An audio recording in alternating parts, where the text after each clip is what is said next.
Test. Okay. Bismillahirrahmanirrahim. Alhamdulillah Rabbil Alameen. Wassalatu wassalamu ala ashrafil anbiya wal mursalin wa ala alihi wa sahbihi ajma'in. Welcome to the first session of our conference today after a wonderful opening ceremony. I'm sure a lot of delegates are still outside and they will be trickling their way into the hall. Can I get the organizers to get all the participants to come in? Now, the session is called Showcasing Pahang, the leading agro hub in Malaysia. And we are honored to have with us three prominent speakers who are actively involved in growing the economy of the state of Pahang, specifically and of course more generally towards growing the GDP of the country. Let me quickly introduce the speakers for today. Their entire profile is in the handbook that is handed to you.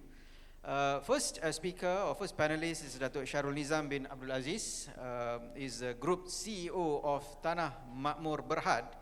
Datuk Shahrul joined Tanah Makmur Berhad in 2017 as the Group COO, and in 2020 was promoted to Group CEO. Datuk Shahrul has more than 20 years of experience in various industries, including oil and gas, engineering, and utilities. Thank you, Datuk Shahrul, for accepting our invitation. The second speaker is Encik Afandi Muhammad Isa. He is the CEO of Pahang Go. Pahang Go is a technology innovation company that aims to transform the state of Pahang into a high-tech hub. Encik Afandi is an expert in communications infrastructure with experience in utility infrastructure installations. And our third speaker is Encik Muhammad Arif Ibrahim. He is the Executive Director of the Pahang State Economic Advisory Council. He served as the government and public sector leader at PwC between 2017 and 2023. And prior to that, he was attached to the Pahang State Development Corporation as part of his working experience, illustrious working experience. Thank you to the speakers for accepting our invitation to speak. Ladies and gentlemen, Pahang is the largest state in Peninsular Malaysia, covering approximately 35,000 square kilometers. Pahang's economy is diverse, with key sectors including agriculture, mining, tourism, and manufacturing. The agriculture sector in Pahang is a cornerstone of the state's economy, leveraging its vast land area and favorable climate. Pahang boasts multiple tourist attractions like Cameron Highlands, Genting Highlands, and Fraser's Hill, which are all conducive for growing diverse range of plantations, fruits, vegetables, and also flowers. For foreign guests who have not been to places like Cameron Highlands, Ben, you'd probably like to take a visit to Cameron or Fraser's or Genting Highlands, all in the state of Pahang. I'll arrange a personal tour for you if you like. With that backdrop, ladies and gentlemen, I'd like to start the session with our first panelist, Datuk Shahrul. Datuk, how is TMB reshaping the economy of Pahang and contributing to its growth to become an agro hub for Malaysia?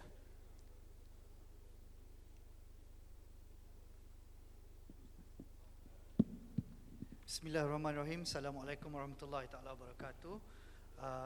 Mr. Moderator, Tuan Said Alwi, also CEO of UMP SA Holdings, Sdn Berhad. My fellow speakers and fellow panelists for today, Encik Afandi Muhammad Isa and also Encik Muhammad Arif Ibrahim. So first and foremost, thank you so much UMP SA as well as UMP SA Holdings for giving me the opportunity to come here and share my thoughts. I am glad to be here, and thank you also to my fellow panelists for being so candid this morning about, not to try to outshine each other with slides and all that. So don't worry, we are all here we are just going to verbalize some of the points that we've been thinking about. So going back to your question, Tuan Said, I think let's look at the big picture or the demographics of Pahang. As you rightly mentioned, Pahang is one of the largest state in Peninsular Malaysia, and Tan Sri Nazir mentioned this morning, Pahang covers a total land area of about 1.5 million hectares. And Tuan Syed, you spoke about the importance of agriculture. The key components of the GDP for Pahang is, number one, is agriculture. And that consists of about 20 to 30% contribution out of the total 53 billion ringgit of Pahang's GDP as at 2022. So at 30%, agriculture actually contributed to easily between 15 to 17 billion ringgit of economic activities within the state of Pahang, right? If you were to study and you look at the economic multiplier effect of agriculture in Pahang, for every ringgit that you spend within the agriculture environment, the economic multiplier effect is 1 ringgit and 50 cent. So there's 1.5x or 150% economic multiplier effect within that industry. So the point that I'm trying to drive is agriculture plays an important role for the development and for the sustainability of the economic activities and growth within the state of Pahang. And I think the state government, under the leadership of Yang Amat Berhormat Datuk Seri Wan Rosdi, has been very thorough and has been instrumental about driving the economic activities surrounding the agriculture sector. In 2020, we were lucky because the state government of Pahang actually came out with the agriculture blueprint for the state of Pahang.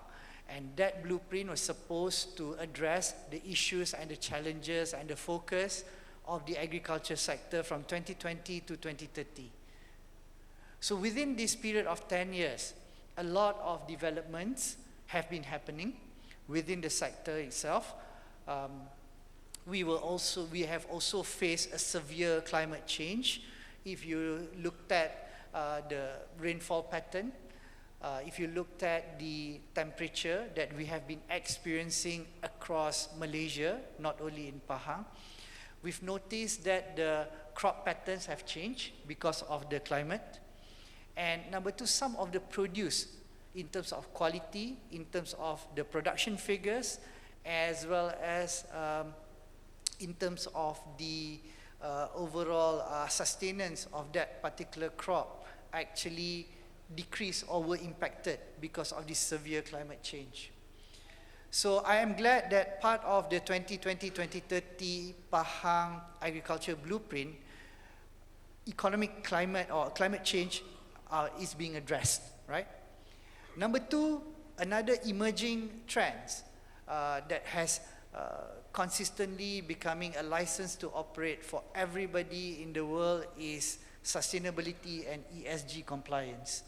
So much so that the world is moving towards the fact that if you don't comply, you'll be penalized. Before this, if you comply, you'll be rewarded.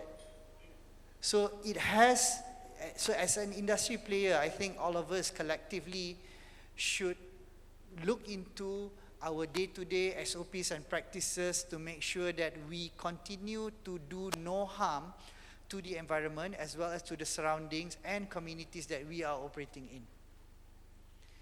And Pahang being the largest state in Peninsular Malaysia, we have that main responsibility of preserving the nature as well as preserving the forest reserve of Malaysia for two main reasons.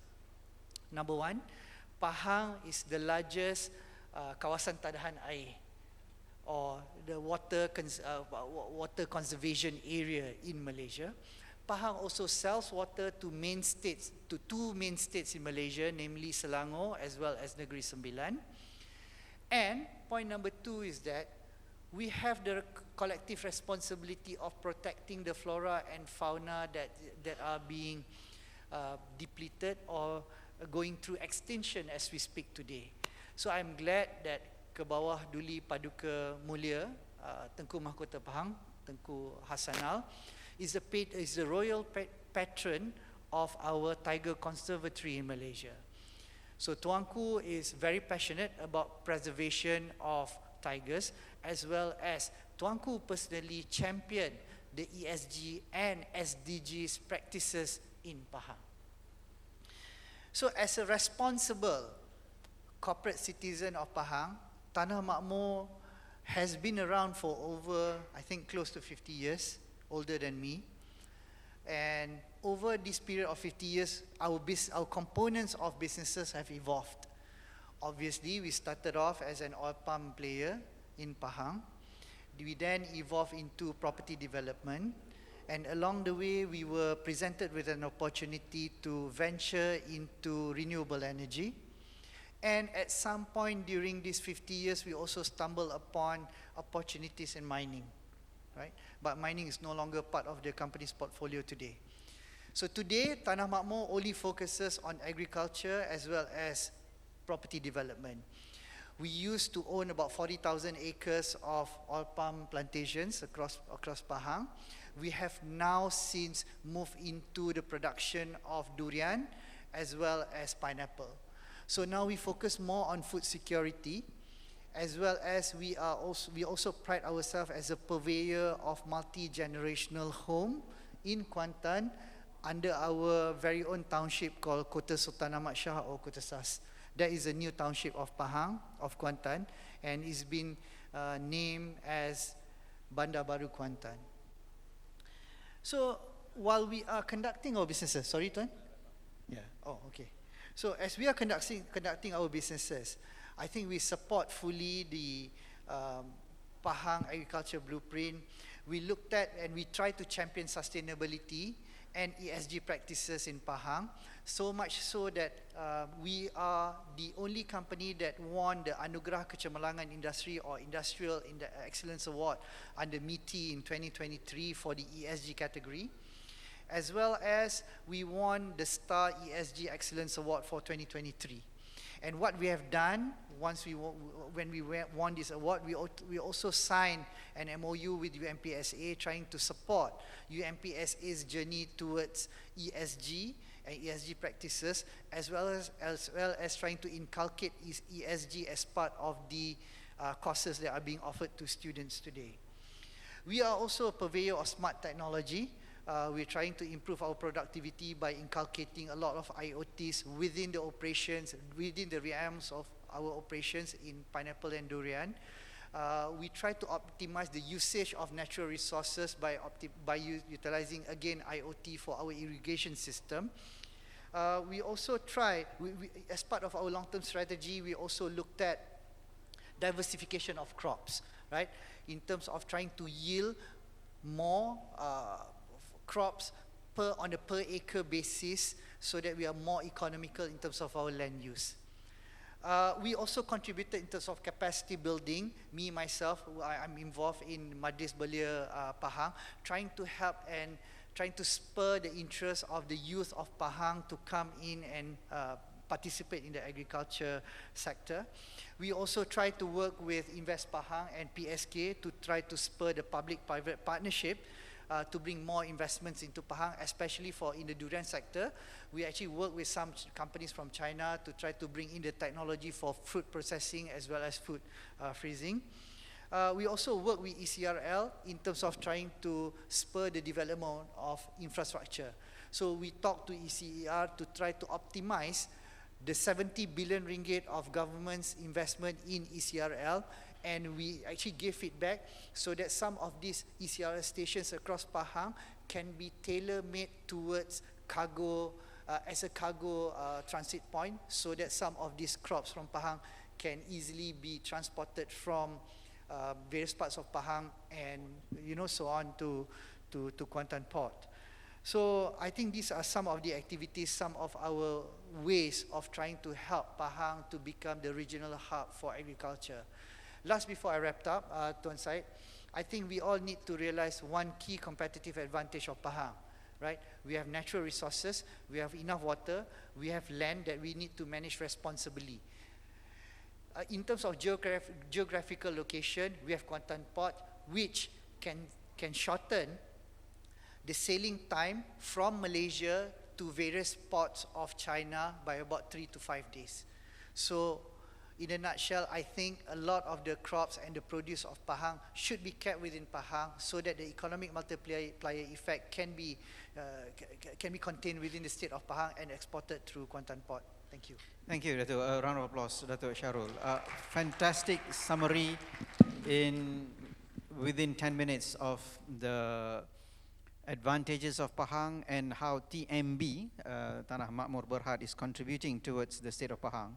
And on your last point, when you said the advantage of Kuantan Port, that it cuts down the travel time to several other ports in China, the ECRL that travels from Port Klang to Kuantan Port also improves that entire supply chain ecosystem.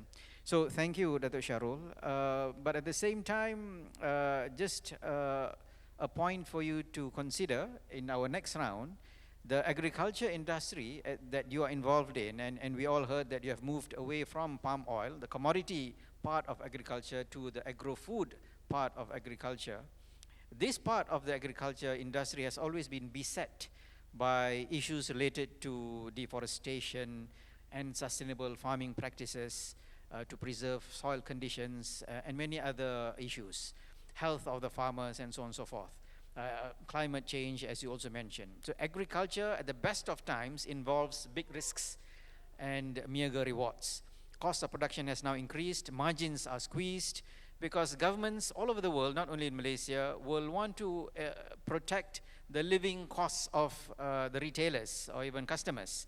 And hence the party that bears the brunt of the issue are the producers or the farmers. So I'll come back to you on those points, how you see those challenges within TMB. But moving on to our next speaker, Encik Afandi, your expertise and industry focus is somewhat different from the theme of the entire conference, which is on agriculture. But sometimes it is important to hear from an outsider rather than always hearing from the insider. So that's what I like to hear and what I like the audience to hear. Particularly, Encik Afandi, what do you think are the changes in the technology and innovation that is taking place in Pahang to capture opportunities in sustainability? Okay. Bismillahirrahmanirrahim. Assalamualaikum warahmatullahi wabarakatuh. Salam sejahtera. Terima kasih Tuan Syed and my fellow panelists on the stage. Maybe I'm the biggest in terms of size, but in terms of knowledge and experience, I'm nothing. I'm very small compared to Tuan Syed, Datuk Sharul Nizam and Cik Arif. You're being very modest today, very modest. Actually, Tuan Syed, Datuk Sharul and myself, we are office neighbour in Kota Sas. Kan? Tapi yalah, Tanah Makmur, big bungalow, poorest cousin dekat sebelah, dekat shop lot. Okay, betul Tuan Syed. When my staff informed me that we are being invited to attend this session, this event, I asked my staff, I asked her to double check, triple check to make sure whether the invitation is not wrongly emailed to us, kan? Because Pahango as a company, we are mainly promoting digital adaptation. Our boleh sikit Tuan Syed, I promote Pahango sikit. Our flagship product in Pahang is Pahango apps.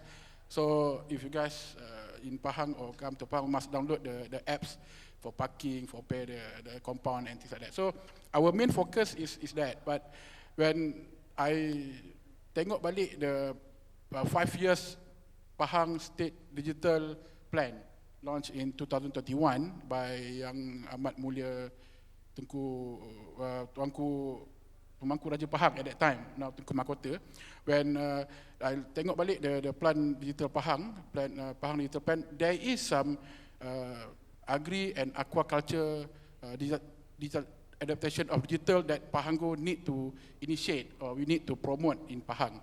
So, because to prepare for this event, as I mentioned to Sharul Nizam just now, I call a lot of people in Pahang lah, kan, all the agriculture player to get some points and some input. So, what I'm getting, the obvious location that we can look now, the first one is Cameron Highland. Okay, I believe it's the biggest supplier of vegetable in Malaysia. So in Cameron Highland, apart from the normal IoT sensor monitoring system, things like that happening in Cameron Highland, apart from that, because of the the initiative to preserve environment, protect the beautiful fauna and flora, and also the hilly condition in Cameron Highland. A few sustainable technology being used. For example, like hydroponic. Even kalau kita visit Cameron Highland, we can see ourselves where they stack put the vegetable with the hydroponic and vertical farming solution we implement in Cameron Highland. Even echo to what Datuk Shahrizal mentioned just now, our Royal Highness Tunku Mahkota Pahang and the Sultan Pahang also always paid a visit, frequently visit Cameron Highland to make sure the green tech, the technology, ESG all be implemented properly in Cameron Highland. Still talking about Cameron Highland, I need to mention this initiative by Pahang Corporation. Pahang Corporation is parent company of Pahango. So if I not mention Pahang Corporation, nanti Big Boss akan scold me lah. Kan? So the initiative done by Pahang Corporation in Cameron Highland under the program pemutihan pekebun Cameron Highland, where they digitally map all the vegetable garden in Cameron Highland.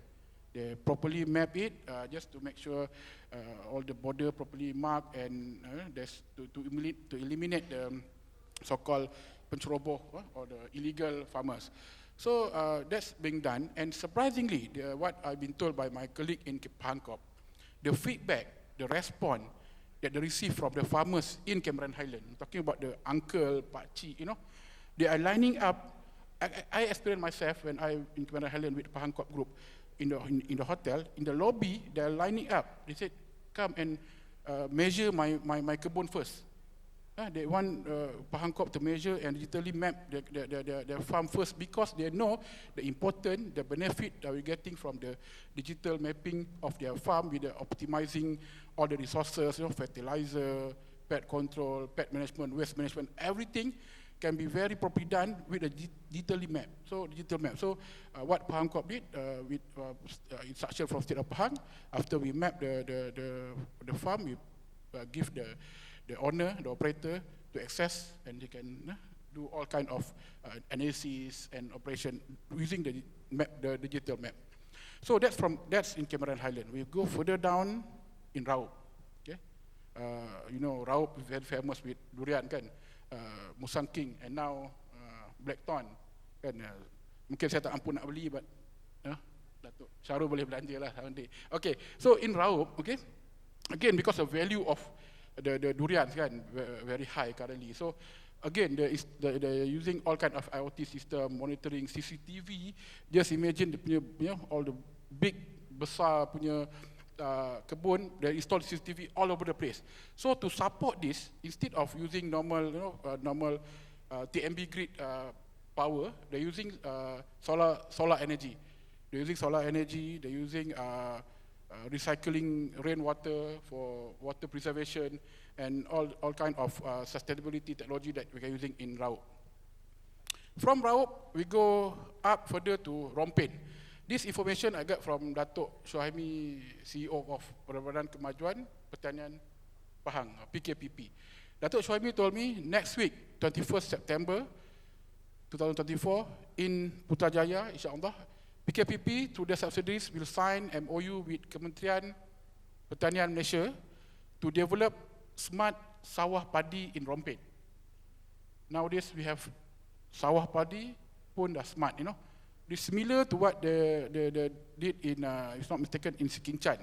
Okay, when we're talking about smart sawah padi, we always imagine, again, using of IoT, sensor, soil management system, crop recycling, water recycling, or things like that.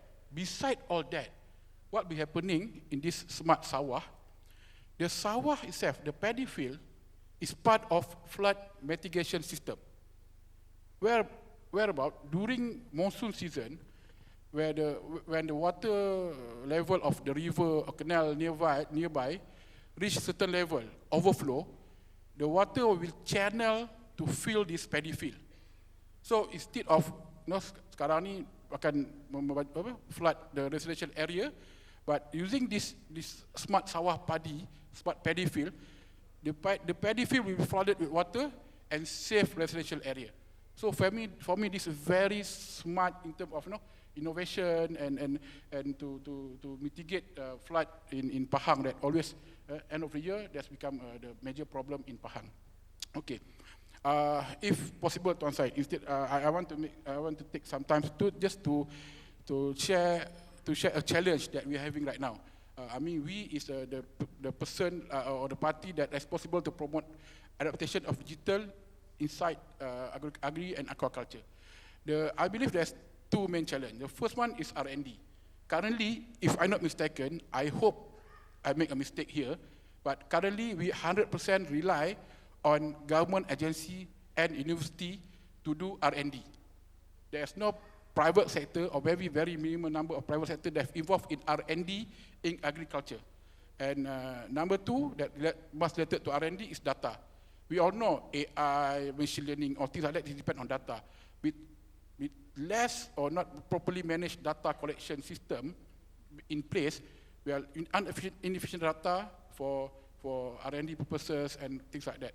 We should encourage more small business owner, individual, a startup company to venture into technology service business inside agriculture, for agriculture. For example, in Indonesia, they already produced one unicorn status startup. Unicorn means, as you know, unicorn is 1 billion value startup called e-fishery.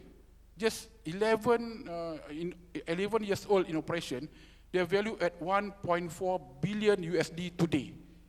So the opportunity is huge, not just in Pahang, but also throughout Malaysia. So I hope we can encourage more startup company, private sector, not just a big GLCs or big multinational company to involve in the R&D and introducing new technology for farmers, for growers, for usahawan tani, but also even individual startup company and small company. So that's it from me, Tuan Syed. I hope I answered the question. Thank you very much. Thank you, Encik Effendi. Interesting that you mentioned the several areas where technology has combined with agriculture in the state of Pahang. And the smart sawah padi is going to be an interesting innovation. The problem that Malaysia is facing, or Pahang specifically is facing, is the low productivity of its paddy fields. In Pahang state, on average, they produce about 2 metric tons per hectare. And if they compare that with Selangor or even in Kedah, which produces about easily above 10 metric tons per hectare. And that is the biggest problem in improving the yield of the soil for paddy plantations. And number two, paddy is also the biggest sector where it takes up irrigation, water consumption to produce paddy is very high, and that is the antithesis of sustainable farm production. So hopefully the smart sawah padi can look into these issues, improving yield and also reducing pollution and also conservation of water, as Dato' Sharul also mentioned. Probably we'll come back to that later. But one of the key things, Encik Effendi, is also how do we attract foreign direct investment into the agri-tech industry to improve productivity is one way forward for the state of Pahang. We'll probably come back to that later. And probably our next speaker may have some of those answers. Encik Muhammad Arif, you are spearheading the initiatives to develop the strategic master plan for Pahang, which Tan Sri Nazir mentioned, PET 2025 or 2030. I'll let you deal with that in more detail. One of the key things to consider is government policies. Can you share with us what have been discussed in your various discussions and also workshops regarding government policies to further develop the sustainable agriculture sector in Pahang? Over to you, Encik Arif. Thank you, Tuan Moderator, Tuan Syed. Bismillahirrahmanirrahim. Assalamualaikum warahmatullahi wabarakatuh. Thank you everyone for being here. It's an honor to be here with our esteemed panelists. So just going straight to what been asked. So maybe just a bit of context about MPEN. You heard, if you're here early this morning, you heard from Tan Sri Nazir Razak, which is the chairman for Majlis Penasihat Ekonomi Negeri, and I'm part of that setup basically. So the task given to MPEN is basically to come up with a 5-year master plan, economic master plan, from 2025 to 2030, which basically that will outline what the action that need to be taken by the state of Pahang to achieve certain target in terms economically. So we are doing that. It's still work in progress. So I'm just going to share what I can share because it's still, like I said, it's not been approved yet or anything. But there are some areas that I think that I would like to share, especially with regard to the topic of agriculture and sustainability. So I have to qualify myself. I'm not an expert in agriculture industry, and either that I'm expert in sustainability. But I'm looking it from the angle, from the macroeconomic, that how to drive Pahang economies to the next level. I'm pretty sure those of you who are here are already in Pahang, either being resident of Pahang or doing some business in Pahang, or have intention to invest in Pahang. So I hope whatever I'm going to share with you today will make some sense to you. So like I said, we are coming up, we are coming up to find the means and way to grow Pahang economy. So how we say it grow, we say normally the normal parameters for economy is that we want to grow our GDP volume, we want to create new jobs, we want to increase the medium level of the people of Pahang, and also we want to increase the state revenue for Pahang so that the state can do a lot of things for the people of Rakyat. So that's the typical economic indicators. So we are going to that, we are looking to that on how we move Pahang to the next level. But having said that, economic excellence is not the only thing that we want to focus on. So there are some elements, the parameters that we want Pahang to also look into. One, whatever that we are doing to do, even though we want to increase the economy, you have to be Rakyat-centered. So whatever we do, we cannot burden the people, the Rakyat of Pahang.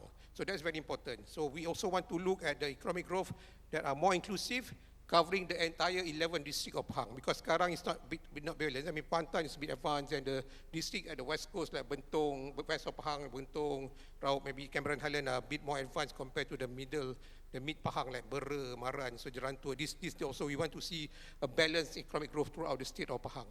And secondly, which I think is very relevant to our topic today, is sustainability.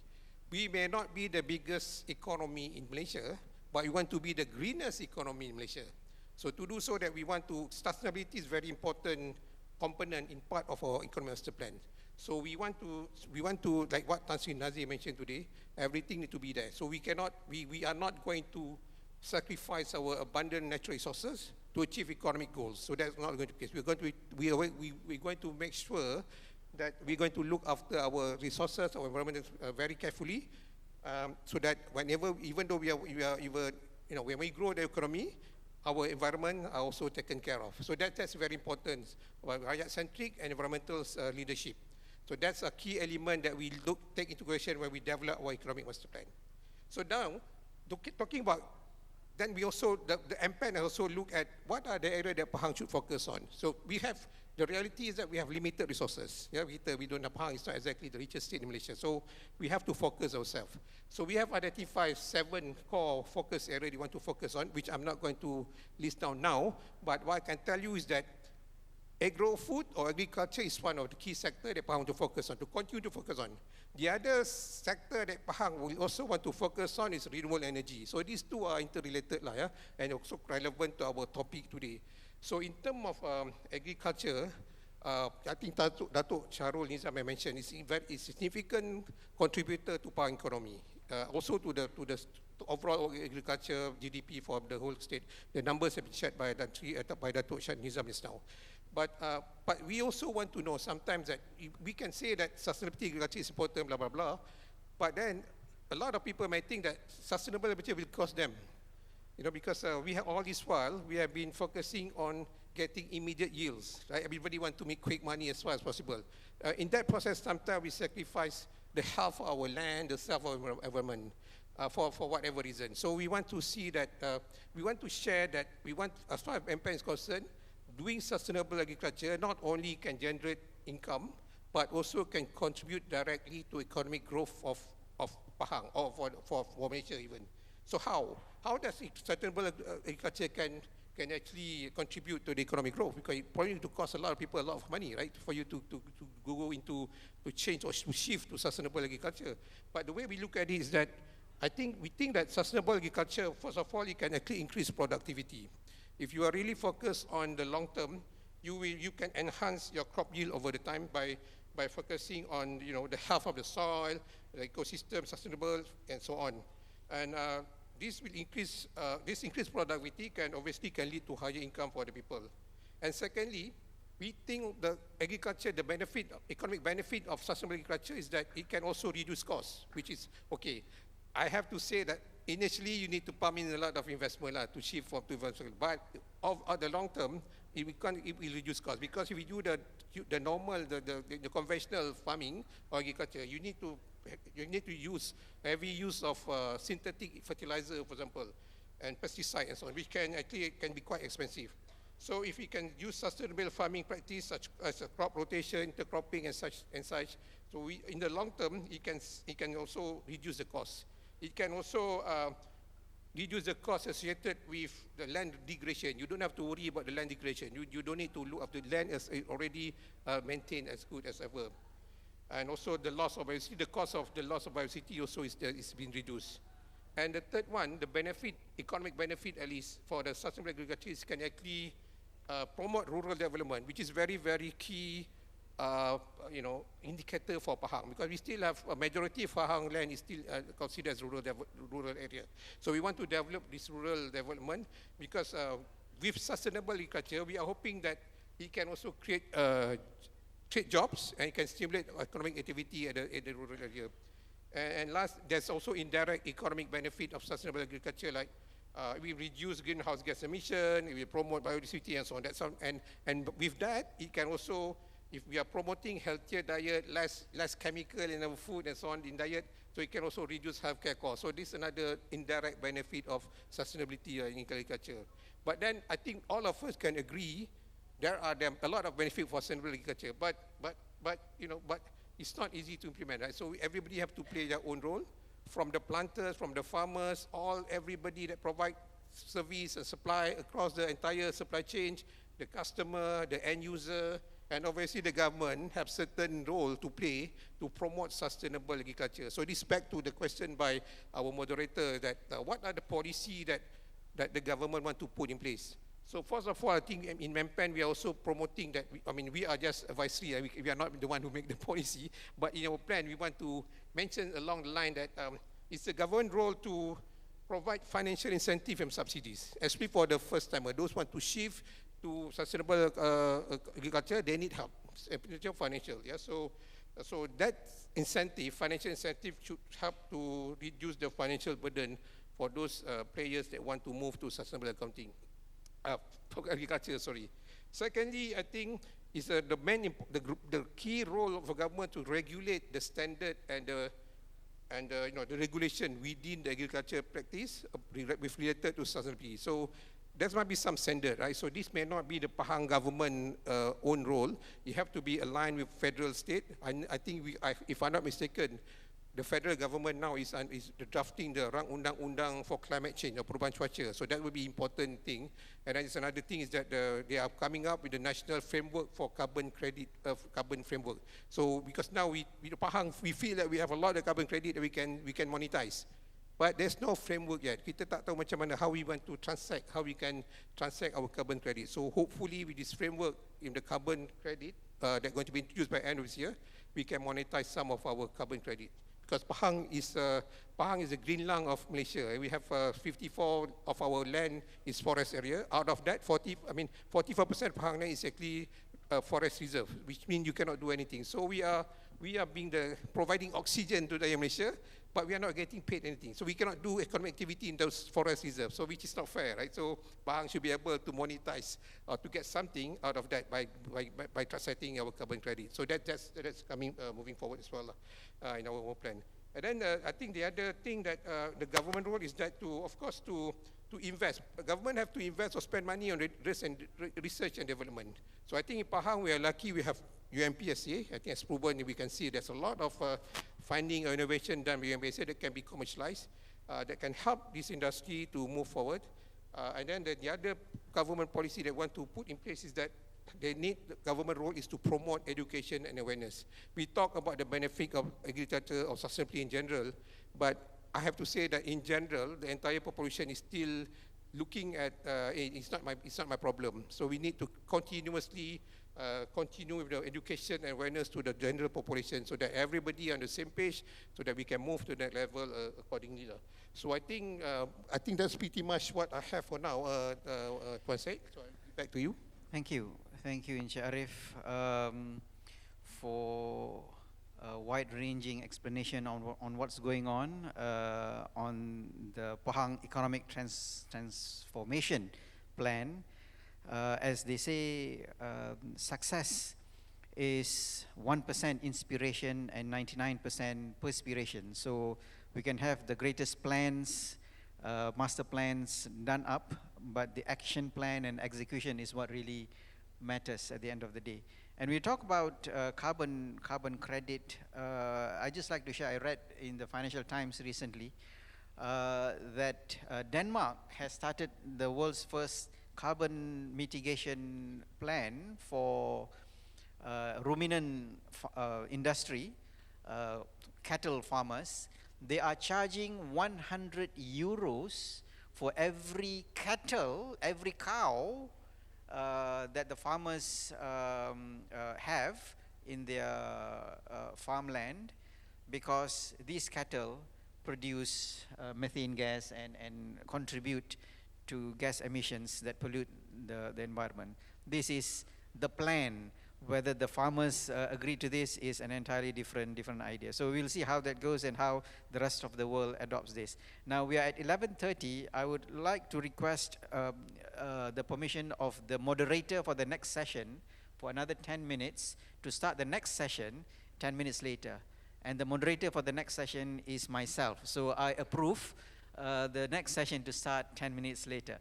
So, ladies and gentlemen, I want to go through another round, but I don't think we have enough time. Can I open the floor for questions and answers from the audience?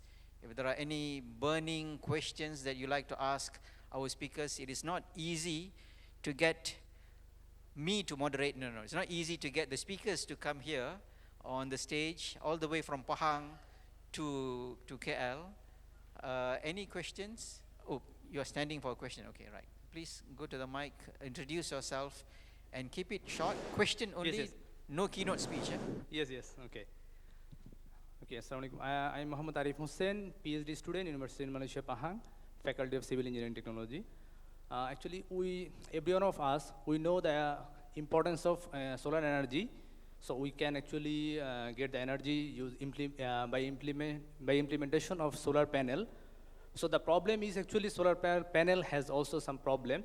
The first one is actually it needs a large land area. So my question is related to agri. So nowadays actually research are going on to utilize the land under the solar panel. So my question is actually, is there any initiative in Pahang or Malaysia to utilize the land under the solar panel? Because under the solar panel, you have to do some research, which plant can we grow? If we implement, if we can use that land also, so we can say this is the complete sustainable solution. Thank you. Thank you. Why don't you take a seat? I'll probably compile another 1 or 2 more questions so that we can all take at one go. Not Pahang go, but all at one go. Yes, please go ahead.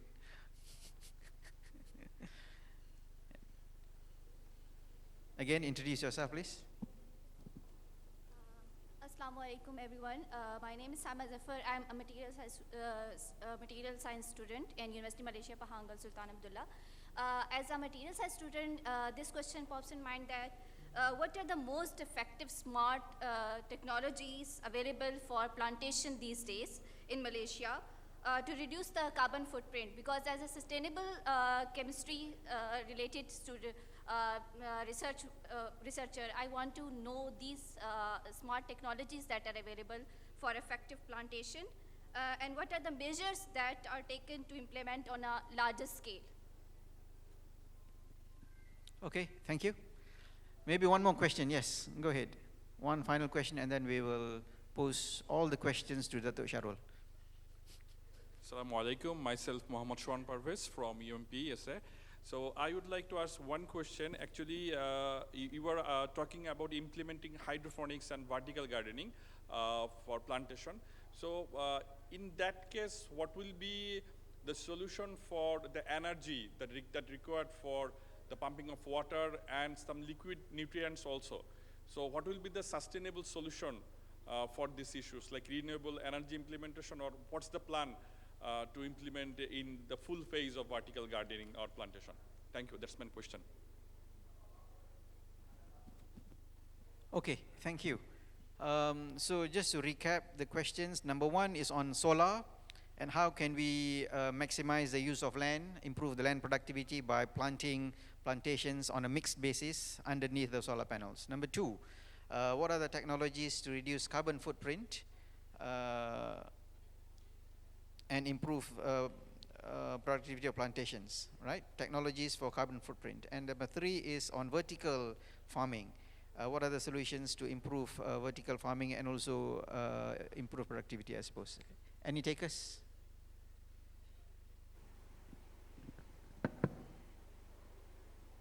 Hello? Okay. About the solar farm, again, Pahangko, in the Pahang Corp group, where in Pahang Corp group there is a Pahang Energy Resources Sdn Bhd, that the GLC that is responsible on the renewable energy. I agree with the gentleman that asked the question. Solar farm on the land is somehow consume a lot of land, and it's like somehow it's like a wastage of land, and the benefit to the nearby rakyat also not very much, because one like 100 acre of solar farm required only less than 10 workers. So I believe Pahang state government also realized that, and what we are doing right now is we are doing a floating solar panel. I believe there's a few on the pipeline using the lake in Pahang, a few lake. I believe the site visit and plan already in place to install floating solar panel on lake, and there is one or two proposal, renewable energy solar plus wind turbine on sea in Rompin. So we realized the wastage of land for solar farm on the land, because it's better used for plantation, factory and other industry, and we are moving towards other alternative in terms of renewable energy per se. And to answer the third question regarding the vertical farming and the water irrigation and water management system, what happening currently in Cameron Highland, if I'm not mistaken, and also in Raup, where they're using collect rainwater instead of using the water supply by pipe by Pengurusan Air Pahang Berhad. They're using rainwater, recycling rainwater. There's a system in place, and to water all these vegetable, either vertical or for hydroponic system. That's what I've been told by DO or district officer in this Raup and also Cameron Highland. Thank you. Okay, first thing first, renewable energy is not cheap, right? That's fundamental compared to the current dirty energy, which is, we are all struggling with the fact that it's dirty and GHG and carbon emission and so on.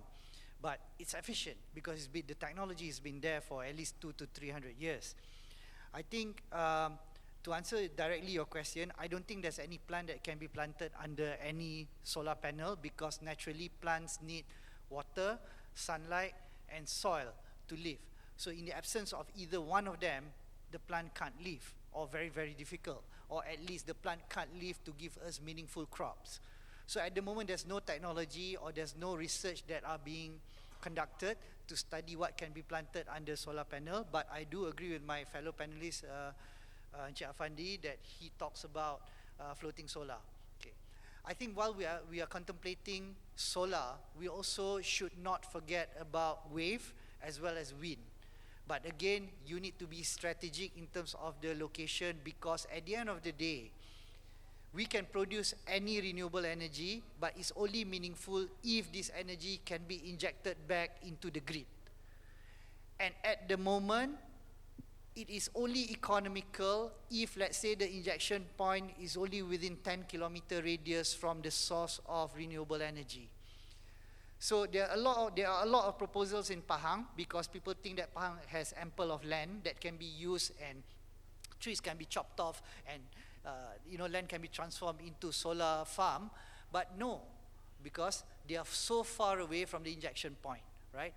So the best way to do this is, I think the state of Pahang, perhaps under the leadership of Pahango, can study and identify areas where they are suitable for renewable energy production, right? So that we can classify and we can segregate that these areas are meant for renewable energy production. Okay, on the second question, on smart tech that can help to reduce carbon footprint. Okay, in an industrial farming arena or industrial farming area, right? And when I say industrial farming, I'm talking about anything above 1,000 acres. The biggest carbon emission actually comes from your trucks and farm tractors. At the moment, there are not many electrically operated farm tractors and trucks that operate within the farm. There are not many technologies yet. I'm sure somebody in China is already working on it, but at the moment, this technology is not yet commercially available in Malaysia generally. So if we were to look at reducing the biggest carbon footprint in agriculture, we should address that one first, right? Thirdly, you asked a question about vertical farming. I think vertical farming is not suitable for industrial scale. It's only suitable for smaller scale. Let's say you want to have, or you want to encourage green practices, green initiatives within your community or within your residential area. That's possible. I agree with Encik Afandi that you can use various methods, like for example rainwater harvesting. Number two, you don't need to use pumps to irrigate or to do fertigation. You can just use gravity. So all these technologies are actually quite cheap, available off the shelf today. I want to address what you said about, you read somewhere that right now the farmers are being taxed, or they have to pay for every cow that they rear. I think carbon tax is coming. Malaysia is not yet implementing carbon tax, but it has to come, because the government and the public has to penalize dirty companies. And we also have to penalize companies and people who do not want to practice sustainability in their day-to-day operations and in their day-to-day lives. As easy as our municipal waste. We all have waste from our home, from our day-to-day activities. Do we segregate? We don't. And because of that, our municipal waste collector have a tough time trying to recycle. It all boils down to attitude, knowledge, and practices. I think sooner or later we need to tax that. Lastly, I want to address what Encik Arif mentioned about, Pahang's trying to be the greenest economy. I think if you can, I fully support that. But I think we need to have this thing is a journey, right? We cannot be the only company or the only state that wants to do all of these green initiatives if our neighbors or if our fellow industry practitioners do not want to do the same. So everybody has to be elevated to the same playing field. For example, if I'm the only one who practices ESG in my plantation, I'll be the most expensive one. So I will not be competitive, and I cannot sell my product, because at the end of the day, all of this cost has to be translated into the product that I sell. You have to pay. That's the reality of things.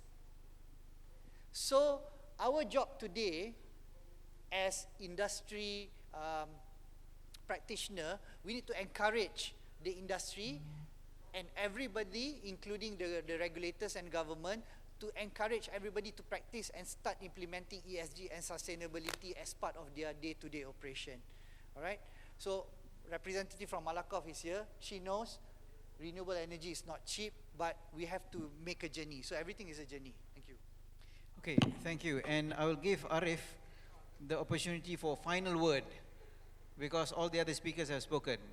Final word, where do you see Pahang in the next 5 years? And why should investors come to Pahang? Okay, Make your 1 minute pitch. 1 minute. Okay, thanks. So Pahang is growing, right? We are nowhere where we want to be. We are growing for sure. So why Pahang? So the question is why Pahang? So I think someone mentioned roughly just now we have the infrastructure. We already have the LPT, for example. We have Kuantan Port. We have the so-called airport in Kuantan. But there's more coming up. The ECR is coming up fast and quick. In 2 years' time, we'll be ready. And then we also have the new airport going to be, the planning stage is already at the advanced stage. So Kuantan Port also has some plan to expand the port. So we have a big logistic hub, a fully integrated logistic hub in the Gebeng area. We have a port, we have an airport, and we also have a big ECR station there. So that's one key. So that's a game changer for Pahang. Secondly, I think we mentioned a lot. We are big. We have lands. We still have land to develop. But I think more importantly, we do have the talent. We have people in Pahang that's hungry for jobs. So we are looking forward for more investors to come in and the people of Pahang so that we can create more jobs in Pahang and we can improve the medium income level for Pahang. So I think that's also important. I think that then in terms of sustainability, the Pahang, we are pushing for fully sustainability state, a green economy and so on. So I think Pahang will be an ideal place for anyone to come and invest and operate a business.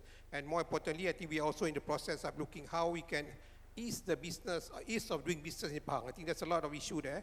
So we're also looking how we can help investor or anybody want to come and operate in Pahang to make it a bit easy for them to operate. I think that's pretty much it. Thank you. Great. That was 1.5 minutes, but it's okay. Ladies and gentlemen, that's the... ini dah curi masa the other speakers. 1 minute, 30 seconds lah. Okay, I sorry to say, I need this 1 minute. Okay, I always use this metaphor to investor, to whoever want to come to Pahang and start the business. Just imagine Pahang is like a huge, big white canvas. In terms of technology, in terms of agrotech, technology business, Pahang is not crowded like some other state. Selangor, Penang, kan. Both Pahang is very, very, very close together. Not many players. So please come to Pahang. A lot of farmers, even maybe not apart from the big plantation like Tanah Makmur, PKPP, YP, we have small holders, palm oil, small farmers, chili grower in Gambang, mushroom farmer in Bera, that hunger for technology, hunger for introduction of technology. So I hope investor, again, as a white canvas, come and help us to paint this white canvas as beautiful as possible in terms of technology. Thank you. Thank you, Dr. Thank you. Ladies and gentlemen, let's bring our hands together for our speakers. That's all the time that we have. I hand over back to the chairperson, MC. Thank you, Tuan Said Alwi. And now we would like to invite our moderator and our group CEO to present the mementos to our prominent speakers.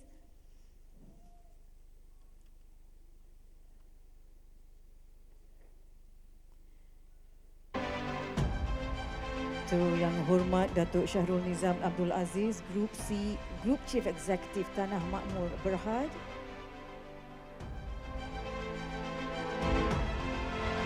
Thank you Yang Hormat Datuk, Yang Berbahagia Encik Afandi Muhammad Isa, CEO Pahang Go. And last but not least to Encik Muhammad Arif Ibrahim, Executive Director MPAN, Majlis Penasihat Ekonomi Negeri Pahang. Gentlemen, can we have one group photo? Round of applause to our distinguished speakers.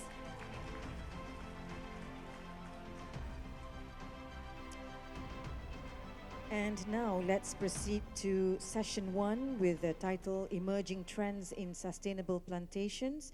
We are proud to invite to the stage Yang Berbahagia Insinyur Dr. Muhammad Shiraz Aris, Head of Processing Technology, SD Guthrie Research Sdn Berhad, and Yang Berbahagia Dr.